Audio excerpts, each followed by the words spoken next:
Selam canikolar. Merhaba arkadaşlar, bugün sizlerle beraber yepyeni bir seriye başlıyoruz. Serimizin adı Doğal Mutfak. Neden Doğal Mutfak? Biliyorsunuz ki ben yemek yapmayı, yemek yemeyi ve yemeğe benzer bütün şeylerden hoşlanmayı çok seven bir insanım. Yani yemeğe bayılıyorum kısacası. Ve bugün sizlere çok ilginç ve birçok kimsenin adından bahsedildiğinde böyle ön yargıyla yaklaştığı bir şey yapacağım. Buyurun size yavaşça göstereyim. Öncelikle kadınlar için konuşuyorum. İlişkinizi eğer ki sıkıntılı bir dönemdeyse kurtaracak bir yemek. Eğer ki evliliğinizde bir sorun varsa evliliğinizi de kurtaracak bir yemek. Ve şöyle bir şey söyleyeyim. Eğer aşk sıkıntısı yaşıyorsanız aşkınızı da şerbetlendirecek bir yemek. Neymiş yemeğimiz? Aşk iksirli çorba ve ilişkinizi kurtaracak kelle. Çok fazla sözü uzatmadan hemen başlayalım efendim.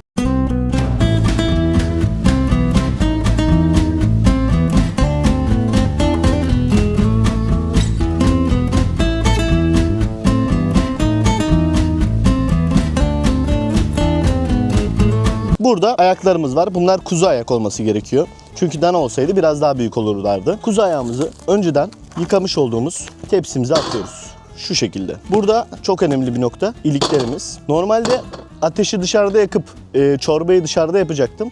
Ama maalesef ki yağmur yağdığı için bugün onları düdüklüde içeride pişireceğim. Ama kelleyi çok güzel bir şekilde pişireceğim. Ne oluyor arkadaşlar? Bakın daha şimdiden eşlik etmeye başladılar bize. Kavga ediyorlar buradaki yemek için. Otto, sakin ol oğlum. Sakin ol, boş ver, bizlik bir şey yok. İşkembeyi daha önceden hazırlamışlar bizim için.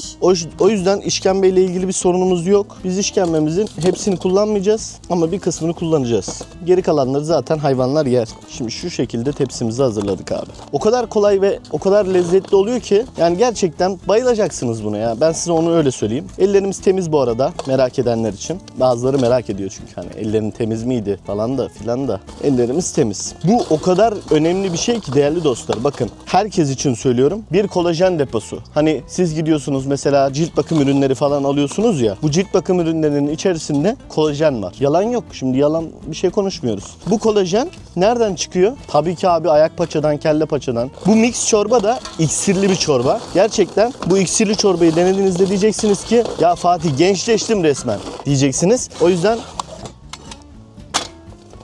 bunu bedava verdiğimi unutmayın. Şimdi iliklerimizi atıyoruz abi ilk önce. Dibine yerleştirdik. Şu şekilde yerleştirdik. Sonra ayaklarımızı atıyoruz. Şu şekilde yerleştirdik. Sonra da işkembemizi atıyoruz. Buradaki amacımız ilk olarak bu çorbamızın suyunu çıkarmasını beklemek. Tabii ki bunu güzel bir şekilde haşlayacağız. O yüzden düdüklü tencere kullanıyorum ben. Tabii siz yüksek ateşte dışarıda da pişirebilirsiniz. Öyle bir tercihiniz de var. Aslında şunların hepsini atsam mı içine? Atayım, gerekirse geri kalanını veririz. Kalmaz gibi ama yine de dondurulmuş bu işkembe. Tabii ben normalde bulamadığım için böyle aldım. Ama siz böyle de alabilirsiniz. Böyle daha temiz oluyor. Direkt işkembenin kesilmemiş halini de alabilirsiniz. Öyle pişirdiğinizde daha lezzetli olabilir. Bu şekilde aldık. Bu arada ayaklarda genelde kıllar, tüyler falan olur. Onları böyle pürmüz yardımıyla yakarsanız daha güzel olur sizin için. Hani daha temiz, daha lezzetli bir çorba yapayım. Hani kokmasın, etmesin falan filan. O dertle uğraşmayayım. Kokusundan çok fazla rahatsız olan insanlar var. Ama dediğim gibi burada amacımız bir kolajen üretmek. Şimdi ben size deseydim ki bu maske sizi %100 gençleştiriyor, en az 10 yıl geriye götürüyor deseydim kokusuna hiç bakmazdınız ve alırdı kullanırdınız. Yalan yok. Ama gel gelelim işkembe, kelle paça gibi şeylere hiç kimse yanaşmıyor. Ama bu gençleştirici gerçekten aşk iksirli bir çorba. Şimdi burada bizim dağdan gelen suyumuz var. Bu kesinlikle kullanılabilen bir su.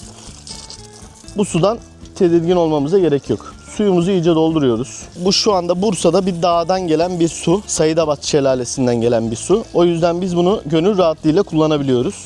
Suyumuz çok temiz. Çorbaya lezzet veren suyu arkadaşlar gerçekten. Sonrasında buna bir iksir yapacağız. Ama şu anda sadece suyunda pişmesini bekleyeceğimiz bir olaydayız. Bütün karışımımızın üstüne çıkacak kadar bir su ekledik. Bakın şu şekilde. Tabii biraz daha su ekleyebiliriz. Bunu aldık. Şu anda hazır. Biz bunu ne yapacağız? Gideceğiz ocağa koyacağız. Ocakta belirli sürelerle pişmesini. Biz şimdi yarım saat 40 dakika olarak belirleyelim ilk süremizi. Yarım saat 40 dakika sonra biz buna bir bakacağız. Eğer istediğimiz kolajen yüzeye çıkmışsa diyeceğiz ki kardeşim şu anda burada bir aşk var, bir iksir var, bir oluşum var, bir gençleştirici merhem var. Evet, devam ediyoruz. Şimdi düdüklümüze koyduk. 40 dakikalık bir pişirme süremiz var. Elektrikli ocak olduğu için 7. seviyeye aldım. Yani orta ateşten biraz daha yüksek ateşte pişireceğiz. Düdüklü olduğu için. Kellemiz. Bu kelle.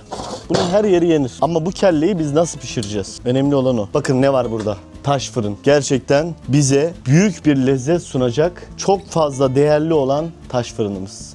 Taş fırın neden önemli? Çünkü ısı içerisinde o kadar güzel oluyor ki istediğiniz şeyi pişirebiliyorsunuz. Bunda çok güzel lahmacunlar, çok güzel pideler, çok güzel pizzalar da çıkar. Belki doğa bize hani böyle bir hamur hazırlarsa doğal mutfağa katkıda bulunmuş olur. Onu da hemen fırında göstermiş olur. Şimdi ateşimizi yakacağız.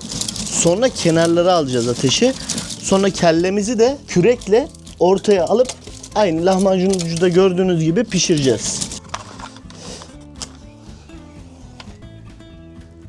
Şimdi buranın yanmasını bekleyeceğiz. Yanmasını beklerken de o sırada Doğa bize bir hamur hazırlar. Hamur hazırladıktan sonra da hem fırınımızda hamurun nasıl piştiğini görmüş oluruz. Hem de kellenin nasıl pişip lezzetli olduğunu görmüş oluruz. O sırada da düdüklümüzde şu anda aşk iksirli çorbamız var. Onun da yaklaşık 40 dakikası var. 40 dakika sonra başka bir tencereye alacağız. Şimdilik buranın yanmasını bekleyeceğiz.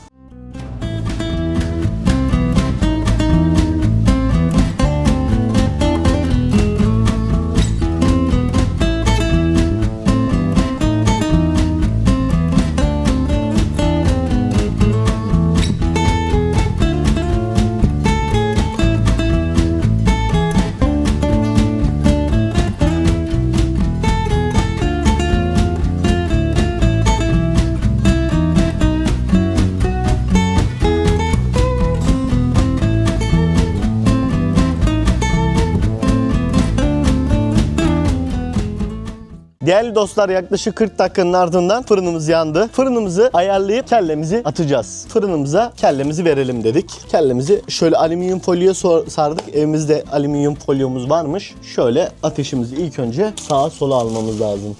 Ah, Vikingler değil mi? Şöyle koyduk abi. Bu şekilde gönderdik. Ve yaklaşık bir 40 Öyle dakika mi kadar da. kalacak? Kendisini bırakmayacak. Tabii canım, böyle aşkım. Ne bileyim ben. Olayı bu zaten bunun. Sıcak yalnız. Evet, sıcak. Şimdi ortalama bir 40 dakika pişti düdüklüde çorbamız.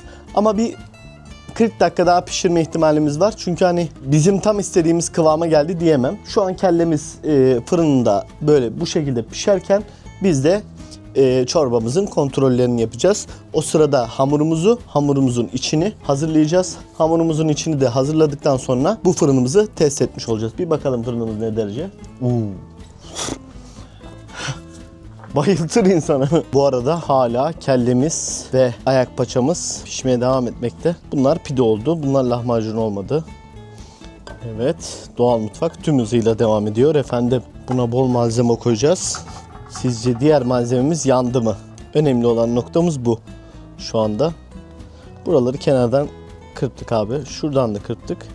Bir de kenarlardan kırptık. Bir kere de buradan güzelce kırpalım ki güzel olsun. Ne olmuş? Az kalsın. Bu da yanıyormuş. Pidemizi aldık. Ucuna koyduk. Gönderdik. Ya normalde atıyorlar. Atıyorsun normalde. Alttan çekiyorsun kürekle. Küreğimiz yandı ya. Dop doğal mutfak oluyor resmen. Beceremedik. Altından tutup geri çekmem Bu da diye. yanınca içeri hiç sokamayacaksın. Ondan diyorum. Normalde değerli dostlar böyle olmaması lazım tabii de.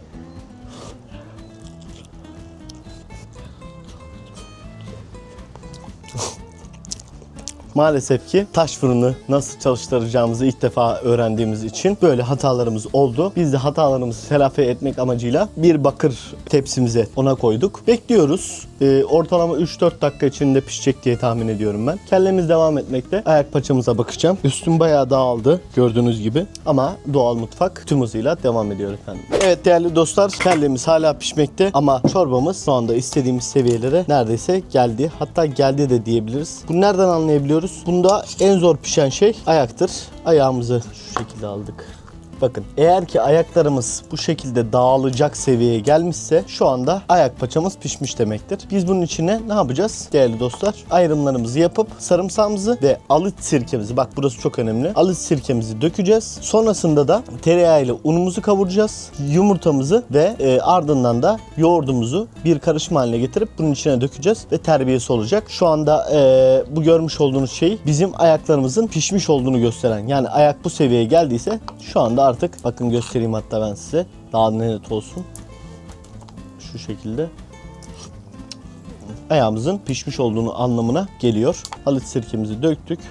Güzelce bir karıştırıp daha sonrasında pişmeye devam ettireceğiz. Kellemiz şu anda pişmek üzere. Bunun da terbiyesini yapıp sonrasında servis edeceğiz. Terbiyesini yapmaya geçiyorum şimdi. Siz de birazdan servis edilmiş halini göreceksiniz. Halıç sirkemizden biraz daha dökebiliriz hatta. Halıç sirkesi çok yararlı bir sirke. İstediğiniz kadar dökmenizi de tavsiye görüyorum. Evet, kellemiz pişti. Benim tahminime göre. Çorbamız çok güzel bir seviyede. Tabii ki terbiyesini falan da yaptık. Bakın böyle yakından da gelip bakabilirsiniz.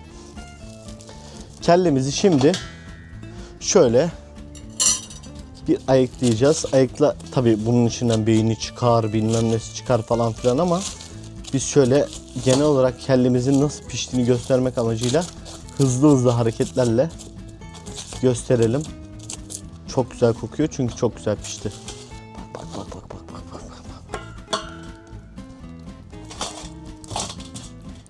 Bak burası ne?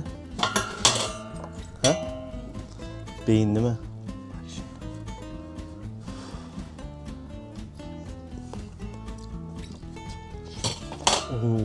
Oh, yemin ederim size anlatamayacağım seviyede bir lezzet.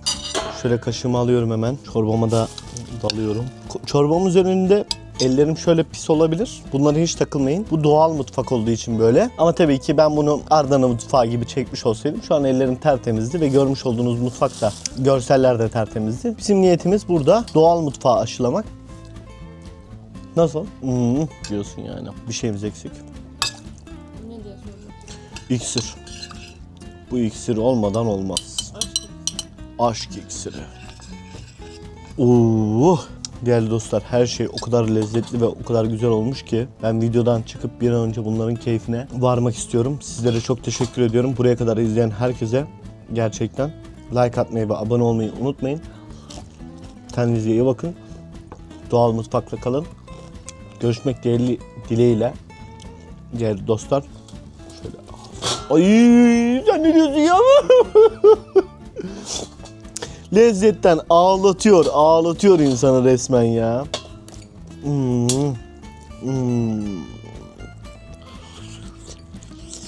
Aman çıkıyorsun.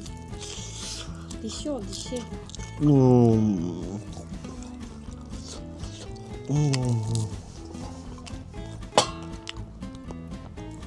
Gerçekten mükemmel.